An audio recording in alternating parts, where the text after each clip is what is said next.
3 gün buradayız. 3 günde bile bitiremeyebiliriz. Çok büyük bir fuar. Buraya yetişkinlerin Disney diyorlar. Gerçekten öyle. Şu anda sanki Venedik'teymişiz gibi. Aslında içerideyiz. Yukarısı tamamen boya. Las Vegas gerçekten çok zormuş. Muazzam.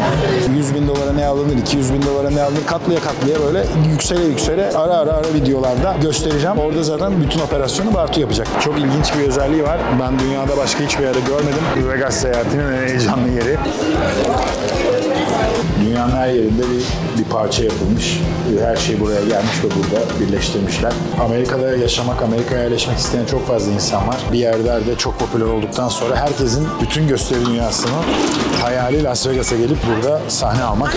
Herkese Las Vegas'tan merhaba. Dün iş için Las Vegas'a geldim. Sizin için çekim de yapmak istedim. Gördüğünüz üzere Ceyda yanımda yok. Bu sefer bu bir ele geçirme videosu değil. Kanalı ele geçirmedim. Sadece tek başına geldiğim için buraya kadar gelmişken Las Vegas'ı da çekeyim istedim. Sizlere göstereyim istedim. Ceyda Talya ile kalmak istediği için gelmedi. Zaten iş için koşturacağız. Burada çok büyük bir fuar var.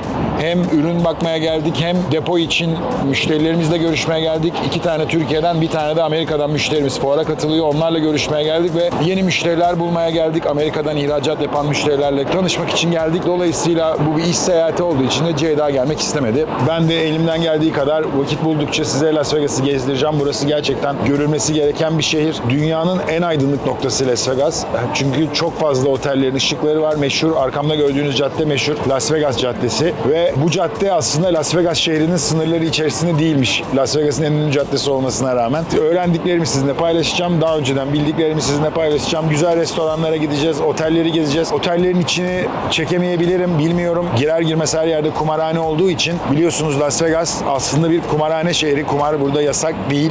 Akıyor bu akşam maşallah. Ama bunun dışında tabii sadece burada aklınıza kumar ve eğlence gelmesin. İş sektörü açısından da Amerika'nın en önemli şehirlerinden biri. Çünkü her sene burada yaklaşık 22 bin tane fuar yapılıyormuş. Biz de bu fuarlardan en büyüklerinden birine geldik. Fuarı da sizlere göstereceğim. Görüşürüz. Burası çok enteresan bir yer. Bir kere dev gibi bir yer. Daha sadece bir holünü gezebildik. 3 gün buradayız. 3 günde bile bitiremeyebiliriz. Çok büyük bir fuar. Duyduğuma göre Las Vegas'ın en büyük ikinci ticaret fuarıymış. Her türlü ürün var. Bütün toptancılar burada. Hem Amazon tarafında satış yapmak isteyenler geliyor. Hem mağazaları olanlar ürün almaya geliyor. Bütün dünyadan buraya geliyorlar. Hem bütün dünyadan satıcılar geliyor hem bütün dünyadan alıcılar geliyor. Bir sürü firma yeni ürünlerini tanıtıyor. Ben de değişik ürünler gördükçe size göstereceğim. Tabii ki bizim esas buradaki amacımız Amerika'dan uluslararası gönderi yapan firmalarla ticaret yapabilmek. Onların ürünlerini alıp gönderebilmek. Aynı zamanda da kendi online storelarımızda satış yapmak ve değişik ürünler bulmak için geldik. Dediğim gibi değişik ürünler gördükçe size de göstereceğim. Güzellik holüne geldik. Solunda gözlükçüler var. Sağ tarafta saat, kuyum satanlarla başladı. Arka tarafa doğru tekstilciler var. Bizim müşterilerimiz, tekstil müşterisi, Türk müşterimizin yanına doğru ilerliyoruz şu anda.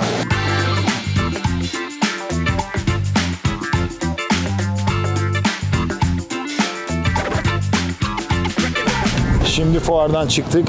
Birçok ürün göstermek istedim ama üreticileri, toptancıları video çekmeme izin vermediler. 3 gün boyunca her gün fuara geleceğiz. Başka alanlara da gideceğiz ama o kadar büyük ki fuar.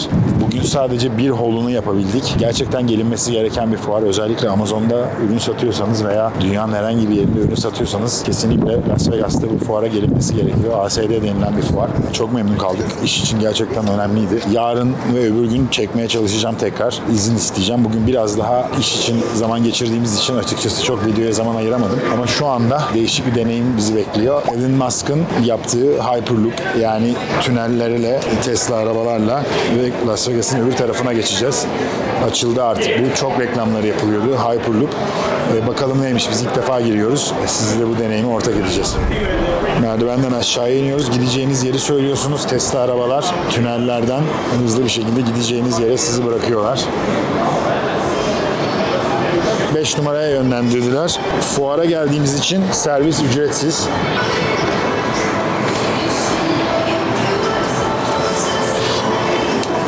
Hello. Hello. We are going to Resorts World. Okay. How come this service is free? It's included in your convention. Oh, but if we didn't come to the convention, how much would it cost? You can't do it if You you're can't not do part it? of it. No, because the convention center is only for convention people. So if you weren't part of the convention, you come over. You can't go anywhere. You can't do anything. Okay. You can't get in. Yeah. So it's only for convention people right now. And do you drive or the car goes itself? Nope, I'm driving. It's tough to drive here, no? It's a little claustrophobic to drive. Nah. You're used to it now. As they open more tunnels and connect all of it, then it'll be open for the public and they'll have to pay. Okay. Evet, şu anda bu halka açık değilmiş bu yol. Sadece fuara gelen müşteriler kullanabiliyorlar ve ücretsiz servis fuarda kullandığınız zaman şehrin altından geçiyoruz şu anda ve bunu bir süre sonra burada deneme yapıyorlar. Bir süre sonra bütün dünyada açılacak bu hizmet. Bir dakika içinde geleceğimiz otele geldik.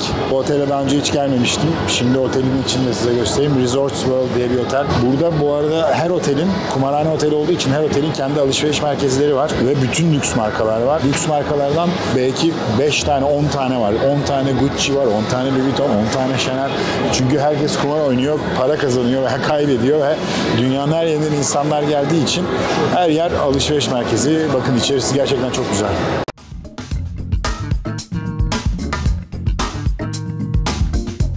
Tabii ki solda bir kumarhane. Her yer mutlaka bir kumarhaneye çıkıyor. Nereye gitmek isterseniz isteyin. Yemeğe giderken, otelin lobisine giderken, resepsiyona giderken, havaalanında her yer kumarhane. Wynn Otel'e geldik. Wynn Otel buranın en popüler otellerinden biri. Bu çiçeği, böceği herkes gördüğünüz gibi fotoğraf çektiriyor. Hemen arkasında kumarhanesi var. Burası şu anda Las Vegas'ın en popüler otellerinden bir tanesi. Gerçekten inanılmaz yani. Tabii oteller kumar oteli olduğu için bütün oteller çok lüks ama bazıları böyle ekstradan lüks. Burada çok güzel gösteriler yapılıyor akşamları suyun arkasında ve bir restoran var. Restorandan izliyorsunuz. Bu gördüğünüz şelale gibi duvarın arkasından, üstünden böyle hayvan figürleri falan çıkıyor. Çok güzel müzikler çalıyorlar. Bakar mısınız şu çiçeklerin güzelliğine? Bunların hepsi canlı çiçek bu arada. Hiçbiri yapma değil.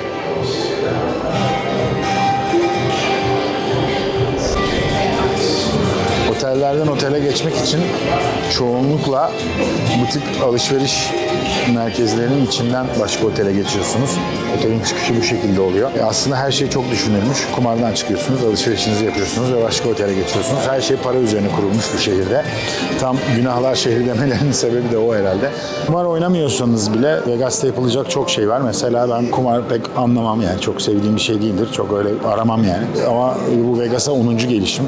Belki daha fazladır. Ama her geldiğimde mutlaka kendime yapacak bir şey buluyorum ve çok eğleniyorum. Çöl olduğu için çölde ATV kiralayabiliyorsunuz. Grand Canyon burada. Gerçekten çok görkemli bir yer. Helikopterle veya arabayla oraya gidebiliyorsunuz. Turlar var. Çöl iklimi tabii burası. Miami'den oldukça farklı. Miami ile kıyaslarsak orası çok nemli ve rutubetli. Buranın havası çok kuru. Özellikle yazın geldiğinizde eğer su içmezseniz terlemiyorsunuz. Su içtiğiniz anda bütün o bir bardak suyu anında terliyorsunuz. Kış aylarında da gündüzleri 10 derece ile 0 derece arası oluyor. Akşamları çok soğuk oluyor. Şu anda mesela hava çok rüzgarlı. Bu sene de full rüzgar yapmış.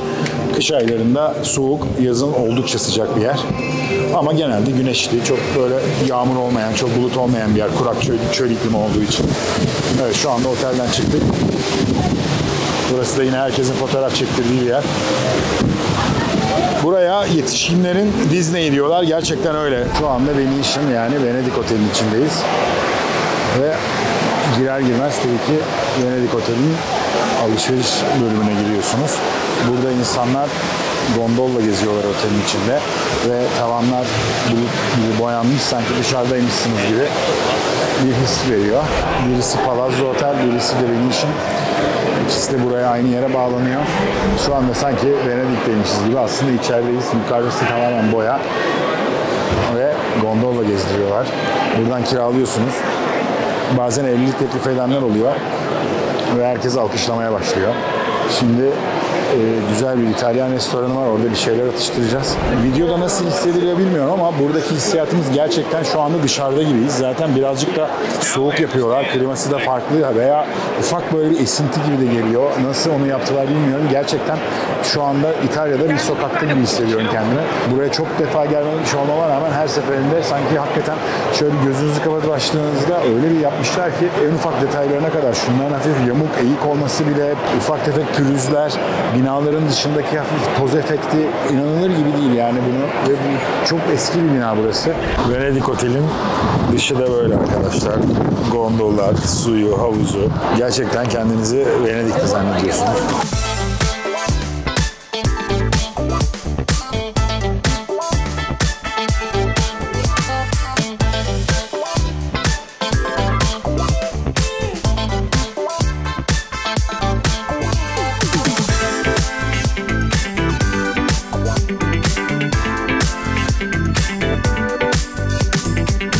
Fuar zamanı Las Vegas'a gelip Las Vegas'ı çekmenin ne kadar büyük bir hata olduğunu anladım. Çünkü bütün gün fuarda yürüyüp gerçekten çok yoruldum.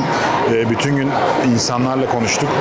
Bir de gelip video çekmek hakikaten çok zor işmiş. Bir de Las Vegas bana göre çekim yapmanın bugüne kadar çektiğimiz çekimlerden en zoru bence Las Vegas. Çünkü her yerde müzik var.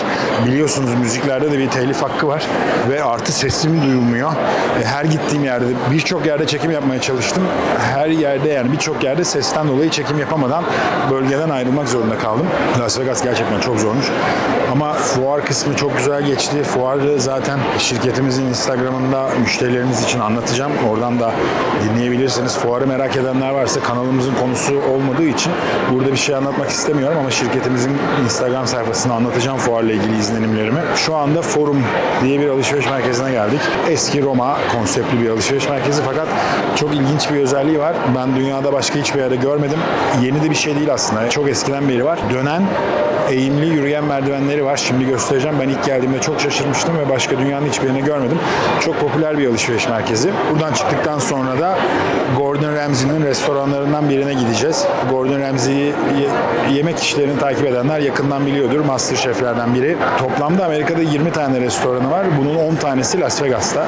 Bu Las Vegas çok ciddi bir yeme içme şehri. Beef Wellington diye bonfileden milföy hamurla kaplı meşhur bir yemeği var. Daha doğrusu yani onun yemeği değil ama tekrardan Gordon Ramsay sayesinde meşhur olmuş bir yemek. Onu yiyeceğim. Daha önceden yemiştim ama bu sefer etle ilgili izlenimlerimi sizinle paylaşacağım. Çok sesli bir restoran. Nasıl çekim yapabilirim bilmiyorum. Çok gürültülü bir restoran. Şu anda Forum Alışveriş Merkezi'ni çekmeye başlıyorum. Evet, size bahsettiğim yürüyen merdivenler. Bakın dönerek çıkıyorsunuz. Başka yerde gördüyseniz bunu merak ediyorum. Yazarsanız sevinirim ama ben daha önce hiçbir yerde görmemiştim. Bakın şöyle aşağıdan çıkınca yukarıdakini daha net kıvrımı belli oluyor. İsim geliyor mu bilmiyorum ama işte Gordon Ramsay'nin meşhur Beef Wellington'ı bu arkadaşlar. Dışı milföy kaplı. Patates püresi. Kuşkonmaz, havuç ve sosuyla beraber. Şimdi tadına bakıyorum. Çok ses var. İnşallah sesim duyuluyordur.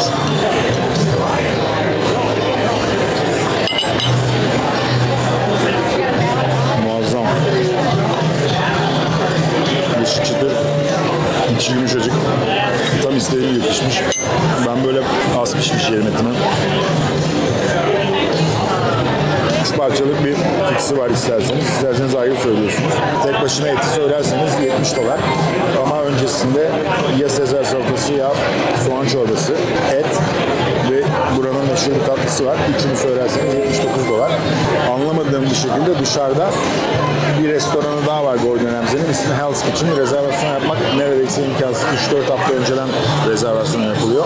Bir önceki sefer geldiğimizde oraya rezervasyon gelmeden önce yaptırmıştık. Merak edip. Fakat bu içerideki otelin içindeki restoranla tamamen aynı menü.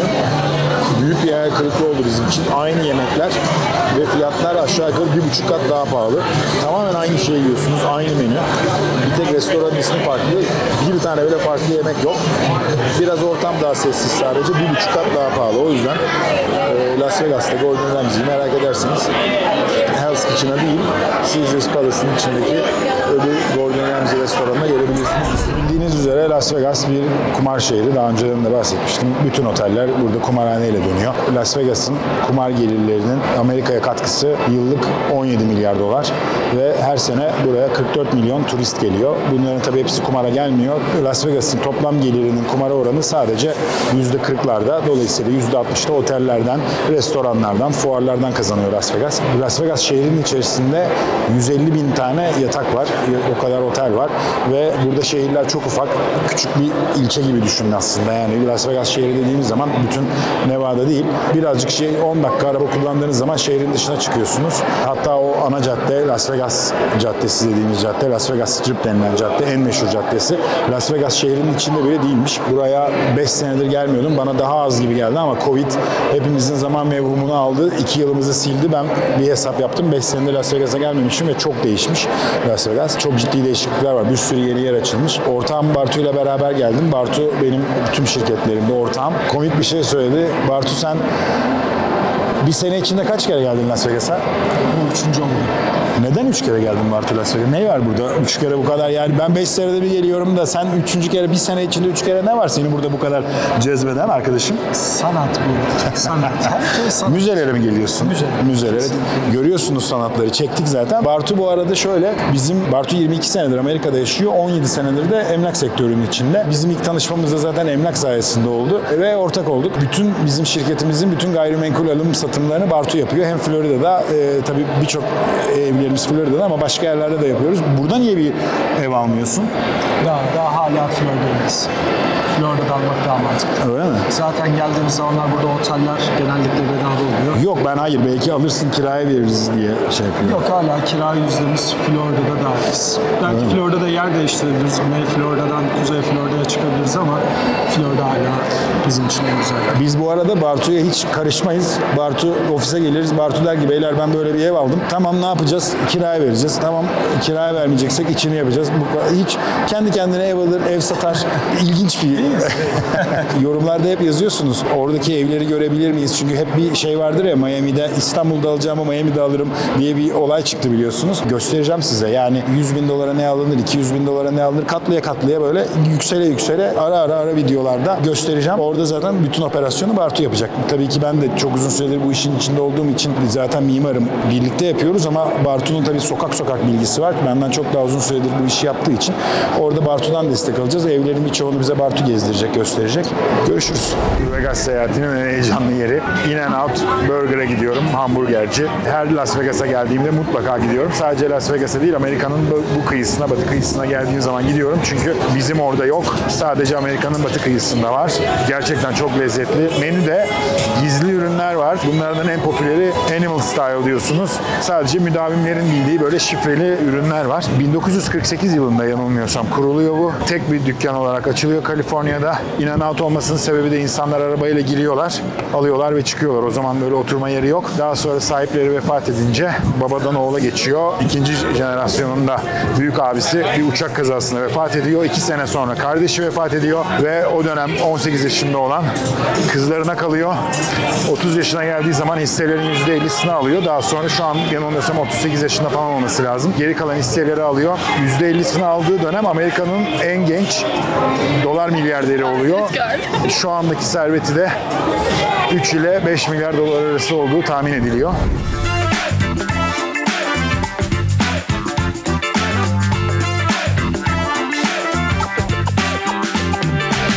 İki tane aldık. Bartu double aldı. Ben tek aldım. 2 tanesinin fiyatı 21 dolar. Bir de patateslerle. Patateslerin üzerine bunların özel sosundan koydurduk. 2 tane de içeceğimiz var. Hayatımda en sevdiğim hamburgerci burası. Bizim orada da çok güzel hamburgerciler var ama burası 1 numara bence. Benim 1 numaram In-N-Out yani kesinlikle.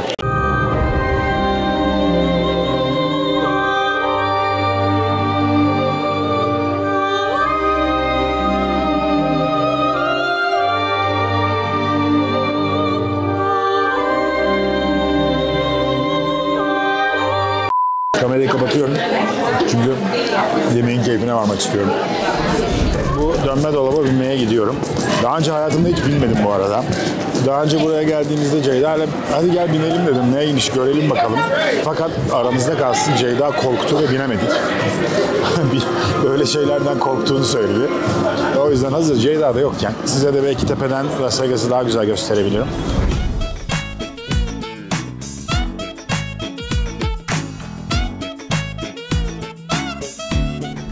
Sonunda sonunda oturabildim. Şu anda gondolun içindeyim. Buna herhalde dönme dolap deniyor değil mi? Bilmiyorum tam ne dendiğini. Şu anda uyarılar geçiyor. Sesim geliyordu inşallah. Bir şeyler anlatıyorlar. Yüksekliğimizi gösteren bir ekran var. Onların hepsini çekeceğim. Tüm tur yuvarlak yarım saat sürüyormuş. 3 sene sürmüş bunun inşaatı. Dünyanın her yerinde bir parça yapılmış. Her şey buraya gelmiş ve burada birleştirmişler. Benim için gerçekten çok yorucu bir seyahat oldu. Özellikle çekim tarafı da çok zorlayıcıydı. Dediğim gibi bahsettim. Her yerde müzik var. Şu anda burada da duyuyorsunuz yine ses var. Fuar zaten bana göre çok iyiydi. Bu arada Ağustos ayında tekrar geleceğiz. Ağustos ayında bu sefer fuara katılımcı olarak gelmeyi düşünüyoruz. Başvurumuzu yaptık. Bir aksilik çıkmazsa Ağustos ayında tekrar geleceğim. Biraz daha uzun kalıp Ceyda'yı da zorlayacağım gelsin diye ve daha kapsamlı bir video çekmek istiyorum aslında. Çünkü gerçekten Las Vegas'ta yapılacak çok şey var. Gösterilebilecek çok şey var fakat hiçbir şeye vaktim olmadı gerçekten. Hem çok yoruldum fuarda. Akşamları da zaten erkenden uyuduk. Bu arada çekim tarafında da YouTube tarafında da gerçekten Ceyda'nın yokluğunu çok aradım. Çünkü beraber yaptığımız zaman çok daha keyif aldığımı anladım. Eşimin kıymetini anladım. Buradan da ona da söylemiş olayım sizin aracılığınızla. Umarım seveceğiniz bir video olmuştur. Biraz kısa olabilir ama dediğim gibi Ağustos ayında daha kapsamlı bir Las Vegas videosu çekmek istiyorum. Arkada dağları görüyorsunuz. Las Vegas aslında bir vadinin içinde bir alan. Bakın çöl olmasına rağmen gözüküyor mu bilmiyorum. Orada karlı bir dağ var. Kar var. Bu sene ilk defa bu kadar çok kar olmuş. Yolda gelen arkadaşlarım vardı. Arabayla buraya gelen fuarda görüştüğümüz. Ciddi karların arasından gelmişler. Las Vegas'ın ismi şuradan geliyormuş. Buraya İspanyollar geliyor. Vegas demek aslında çayır, mera, serap gibi bir şey çölün ortasında. Burada su ve yeşillik buldukları için Vegas diyorlar ve İspanyollar da İspanyolcadan geldiği için de Las Vegas ismini alıyor. Çok uzun seneler sonra kumarhaneler açılıyor. Burada çok ciddi mafya savaşları yaşanıyor. Kumarhaneleri kim ele geçirecek diye. Çünkü tabii ki kolay para olduğu için çok büyük paralar. Burada çok ciddi savaşlar yaşanmış İtalyan aileler tarafından. New York'tan buraya gelip buraları ele geçirmişler. Birçok kumarhanenin sahibi İtalyan mafyalarmış zamanında. Şu anda kimin bilmiyorum yani hala öyle mi? Mafyalarda mı nedir bilmiyorum açıkçası ama ilk zamanlar öyleymiş. Şu arkada görünen boş arazi 51. bölge denilen rivayetlere göre gizli askeri deneylerin yapıldığı ve hatta içeride bir uzaylı tutulduğu da söyleniyor biliyorsunuz. 51. bölge denilen yermiş. Yak kardeşim yak. Yak bir kendine gel ya. İnanırız, inanmayız bilmiyoruz ama bayağı bir güvenlik olduğu ve bölgeye kesinlikle girilmesi yasak olduğunu biliyoruz. Burada biliyorsunuz ev çekmek istedik. Bir eve gidelim, Florida ile farkını görelim. Fiyatların, dekorunun, binaların, kira getirisinin farkını yapmak istedik ama maalesef zaman bulamadık. Tahminimizin çok üstünde zaman geçirdik fuarda. Çok büyük bir fuardı. Çok fazla görüşmemiz gereken insan oldu. Karşılaştığımız çok fazla firma çıktı. Maalesef çok zaman geçirdik fuarda. O yüzden ev çekemedim. Bir dahaki geldiğimde söz veriyorum çekeceğim. Amerika'da yaşamak, Amerika'ya yerleşmek isteyen çok fazla insan var. Eğer otellerde çalışmak istiyorsanız, otel işletmecisiyseniz, hizmet sektörünün içindeyseniz Las Vegas bana göre bulunamayacak bir fırsat. Hem otelde çalışanlar benim tahminim daha fazla para kazanıyor. Özellikle restoranda garson, müdür yani bahşişle çalışılan işlerdeyseniz buradaki verilen bahşişler çok daha yüksek. Gözümle görüyorum. Yani restoranlar çok daha pahalı burada. Benzer bir restoranda Miami'de yemek yediğiniz zaman çok daha uyguna yemek yiyorsunuz. Çok lüks bir restorana bile gitseniz Miami'de biraz daha uygun fiyatlı buraya göre. Dolayısıyla bahşişler de ona göre artıyor. Biliyorsunuz Amerika'da %20 bahşiştir. %15 falan verdiğinizde memnun kalmadığınızı söylemiş olursunuz. Hatta burada %25'e %30'a kadar varan bahşiş verme opsiyonları var. Hesapta yazan veya dijital hesapla gelen %30'a basıp %30 bahşiş kartınızdan otomatik çekiyorlar. Dolayısıyla bu bahşiş oranları da hep garsonlara yatıyor tabii ki. Tatil olarak, turistik olarak gelip gitmek keyifli ama bana göre buranın iklimi, buranın hareketliliği hiç bana göre değil. Bir kere deniz yok. Evet göller var, baraj gölleri var. Hoover Dam'in orada deniz kadar büyük göller var. Uçsuz bucaksız ama benim işim tatlı su değil. Ben denizciyim. Deniz olmayan bir yerde yaşamayı tercih etmem. Kapanışa doğru geliyoruz. Dünyanın bütün gösteri dünyasının en önde gelen sanatçıları veya grupları Las Vegas'a gelip şovlarını göstermek istiyorlar ve gerçekten burası şovlar konusunda inanılmaz bir yer. Mesela şu anda Adele burada. Ne kadarlık bir kontrat imzaladı bilmiyorum ama muhtemelen 1-2 sene boyunca haftanın 3 günü veya 2 günü burada konser veriyor. Bir yerlerde çok popüler olduktan sonra herkesin bütün gösteri dünyasının hayali Las Vegas'a gelip burada sahne almak. Ben bu arada lafı uzatıyorum çünkü kapanış yapacağım. Daha önceki videolarımızı izlediyseniz benim bu kapanış konusunda hep sürekli Ceyda'dan yardım aldığımı, Ceyda'da söylediğim açılışta ve kapanışta bir türlü bunu beceremediğimi biliyorsunuzdur. Nasıl kapanış yapacağımı bilmiyorum. Bir türlü şunu öğrenemedim. Açılışı ve kapanışı yapmayı çünkü ezbere konuşamıyorum. Ama bir deneyeceğim. Kararı siz verin. Düzgün kapatabildim mi? Benimle Las Vegas'ta olduğunuz için teşekkür ederim. Umarım Vegas'ı doğru düzgün gösterebilmişimdir size. Instagramlarımız aşağıda linkte. Bizi Instagram'dan da ekleyin. Oradan da paylaşımlar yapıyoruz. Videomuzu beğenmeyi unutmayın. Bizi takip etmeyi unutmayın. Güzel videolarımız gelecek. Hepinize sevgiler. Görüşmek üzere.